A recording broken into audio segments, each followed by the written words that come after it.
Assalamualaikum warahmatullahi wabarakatuh. Alhamdulillahirabbil alamin wassalatu wassalamu ala asyrofil anbiya'i wal mursalin sayyidina wa maulana Muhammadi wa ala alihi wa sahbihi rasulillahi ajma'in. Yang terhormat Ibu Profesor Nur Hizrah Gistituati MED EDD dan Ibu Widiawati MPD selaku dosen pengampu dari mata kuliah Manajemen Humas ini. Sebelumnya izinkan saya untuk memperkenalkan diri. Nama saya Mutiara Syahra dengan NIM 22002034 dari kelompok 2, yang mana pada video kali ini saya akan mempresentasikan materi terkait pembahasan pada minggu ini. Yang mana materi tersebut terbagi menjadi 6 bahasan. Yang pertama yaitu beda PR dengan marketing, iklan, dan propaganda. Yang kedua yaitu tentang ruang lingkup PR. Yang ketiga yaitu halayak PR. Yang keempat adalah mekanisme kerja PR. Yang kelima yaitu kegiatan-kegiatan dalam PR. Dan yang keenam yaitu syarat-syarat PR officer yang efektif. Baik, masuk ke materi pertama yaitu mengenai beda PR dengan marketing, iklan, dan propaganda. Di sini saya akan terlebih dahulu menjelaskan beda PR dengan marketing. PR adalah pemasaran organisasi dengan menggunakan unbiased, sedangkan marketing adalah upaya untuk menjual produk ataupun jasa menggunakan pricing, distribution, and promotion. PR ini mempromosikan image perusahaan, sedangkan marketing itu mempromosikan produk ataupun jasa. Beda antara PR dengan marketing itu dapat dikelompokkan menjadi 7 kelompok. Yang pertama itu perbedaan di alat ataupun tool, yang kedua tempat, yang ketiga yang dipromosikan, yang keempat jangka waktu, yang kelima target, yang keenam pendekatan, dan yang terakhir yaitu yang menjadi perhatian ataupun concern. Selanjutnya, beda PR dengan iklan. PR ini menyangkut seluruh komunikasi yang berlangsung pada suatu organisasi dengan perencanaan yang jelas untuk mencapai tujuan.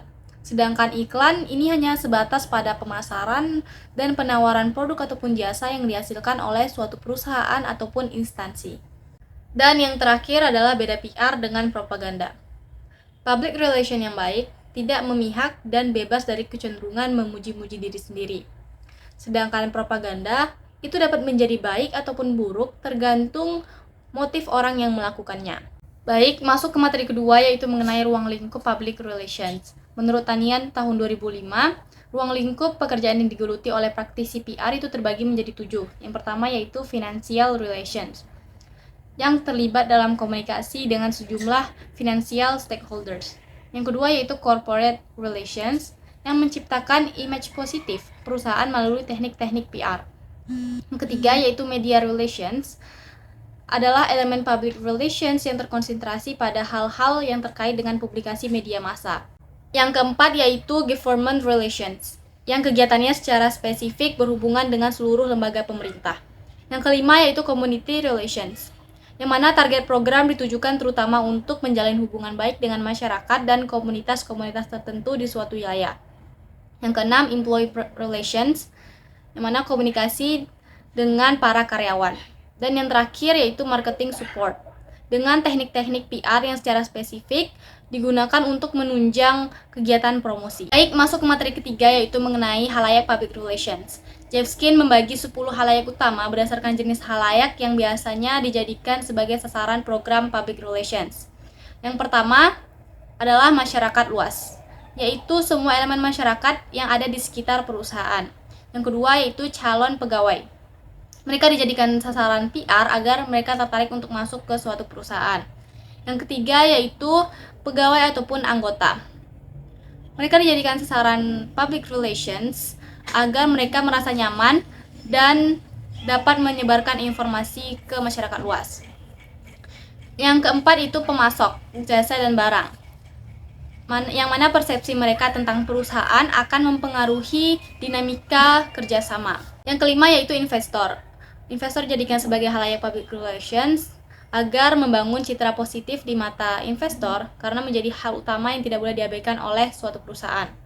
Selanjutnya yaitu distributor, karena perusahaan tidak mungkin menjual produk mereka sendiri secara langsung kepada konsumen.